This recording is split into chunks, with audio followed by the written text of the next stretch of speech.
start with Manchester United then. Ole Gunnar Solskjaer and Michael Carrick, as we know, are in the running to take charge of the club until the end of the season. There's been an update in the last 25 minutes. Kaveh Solokol.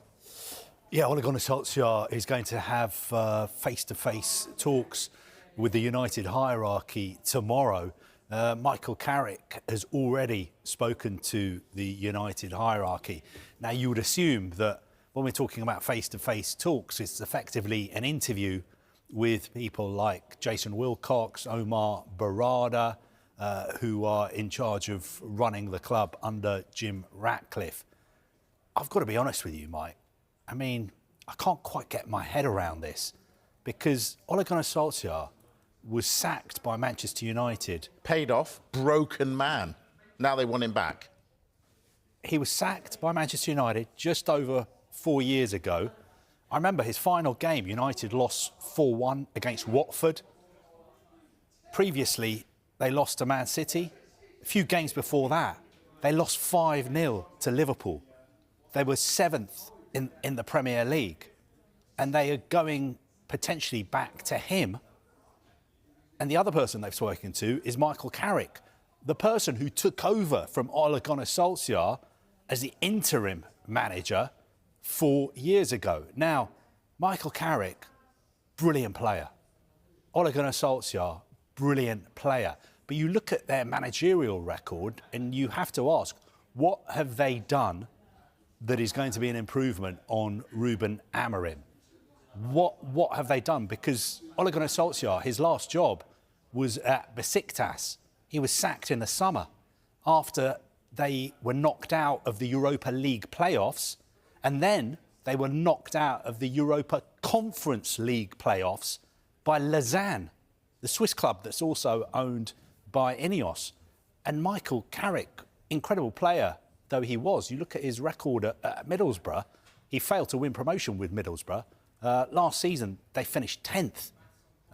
He was sacked 3 or 4 weeks after the end of the season when they held a review. So, for the life of me, I cannot understand, even though both these players were exceptional players for Manchester United, what they have done to be in the running to take over as the manager of the club until the end of the season. All right, Michael, let's talk Ineos then. They've had a number of important decisions to make. Have they got any right? Maybe Manchester United fans would say parting company with Ruben Amorim, because I think a lot of fans had enough. I kept hearing about formation all the time. I don't hear Oliver Glasner going about formation all the time. But then you'd go back to it and say, well, when Man United wanted Ruben Amorim, I remember Ruben Amorim, we were getting interviews from Sporting Lisbon. He didn't want to join a club midway through the season. He was so reluctant to join a club midway through a season. That's all I heard from Ruben Amorim. When he joined Manchester United, he didn't want to join midway through a season. You don't want to hear that when you're a fan. You want to hear about your own club. You want to say, I'm at Manchester United, one of the biggest clubs in the world. Not saying I need the start of the season, I need this, I need that. I think the Dan Ashworth situation was a bit of a puzzling one. It was a very high-profile, messy situation with Newcastle United. He didn't stay. You got England talking about Euros bids. There's no Old Trafford. I mean, I'm not saying that's their fault at all, but you look at their stadium plans, the design of it, the funding is in question as well. So there's a lot of issues up in the air, I think. Have they got? Go on. The thing about Ineos is, when they came in, they said, we're going to make Manchester United great again. They were very bullish about the fact that they were going to do a better job than the Glazers of running Manchester United. Well, let me ask you that question. Were United in a better position when the Glazers were in charge of football operations? Just going by facts, not my opinion, you have to say yes. Because under the Glazers, Manchester United won the title. OK, Sir Alex Ferguson was the manager. They won the European Cup. They won FA Cup, League Cup. The Glazers, much maligned as they are, have a track record of sporting success. They've won 2 Super Bowls with the Tampa Bay Buccaneers. Not very easy to win a Super Bowl, especially with the Buccaneers. What have Ineos won? What is their sporting pedigree? They came in and said, we're going to do a better job than the Glazers. We know best. We're going to sort this out. Now, to be fair to Jim Ratcliffe, he's put some of his own money into the club. But you listen to what United fans are saying, and they're saying it's been one wrong decision after another. Giving Erik ten Hag a new contract, then sacking him. Pursuing Dan Ashworth, paying to get him from Newcastle United, then sacking him. Appointing Ruben Amorim, who Dan Ashworth didn't want, when Ruben Amorim wanted to wait until the end of the season to join. When they knew he played three at the back, then falling out with Ruben Amorim and going back to Ole Gunnar Solskjaer, somebody who was sacked by the much maligned Ed Woodward. Now, I'm not here to defend the Glazer family. Ever since they bought Manchester United, when I was a newspaper journalist, I have been critical of their ownership model and what they've done to Manchester United. But if you look at the facts, where United finished under the Glazers and what they won, under the Glazers, United never finished 15th. Have Ineos got a plan for Manchester United? Well, I think if you've got a director of football like Jason Wilcox, one of your jobs is to have a contingency plan in case the manager leaves. So where is the contingency plan? Amorim's left. Where's the contingency plan? Chelsea had a contingency plan. I'm not sure it's the right contingency plan, but Maresca left, and very, very quickly, they knew immediately, even before Maresca had gone probably, that Liam Rosenior was going to take over. What has been United's contingency plan? What have they been doing behind the scenes? Was the contingency plan all along, if we lose a manager, we're going to take a few days and speak to Michael Carrick and speak to Ole Gunnar Solskjaer and give it to them until the end of the season? Because most people would say that's not a particularly good contingency plan. So are they going to spend any money in this window, given this managerial turmoil? Not that I'm aware of. I think that was one of the issues, that was one of the disagreements with Ruben Amorim. He felt that United needed to make a couple of signings this January, an experienced number 9, perhaps another midfielder. Perhaps he was happy for Mainoo to leave the club as well.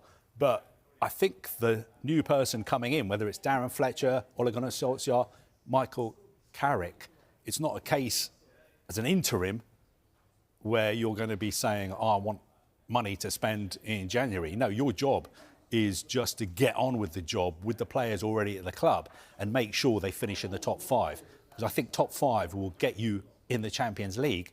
And I think United have got the players to finish in the top 5, especially once the African Cup of Nations is over. So, Spent big money in the summer. Benjamin gave Sesko. Amorim a load of money and then sacked him. Mateus Cunha, that's a lot of money. Brian Mbeumo, that's a lot of money. I mean, Sesko's showing glimpses now, isn't he? And Mbeumo's doing all right. He's on AFCON at the moment.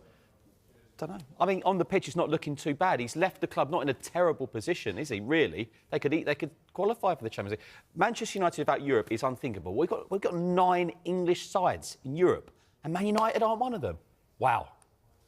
And they're bringing in Ole Gunnar Solskjaer, so perhaps they might be anyway. So Ole at the wheel, or are the wheels coming off? Well, as United's search for a manager goes on, Darren Fletcher will take charge for the season for the second time when they welcome Brighton to Old Trafford in the FA Cup on Sunday.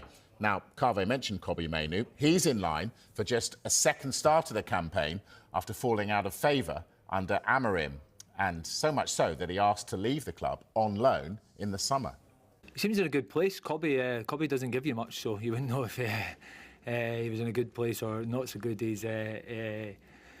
He's like that. That's his natural way. But I know him well, and I've known him for a long time. And I've seen him around the building and around different places throughout the season. Not so much about the building, but you see people around. And I've had conversations with him in general. But he's in a good place. I know Cobby, and I think he knows me, and he knows Travis Binion, so he's comfortable with his environment. So he's in a good place. He's trained well. And as I said, he's hard to read, Cobby, so that remains to be seen.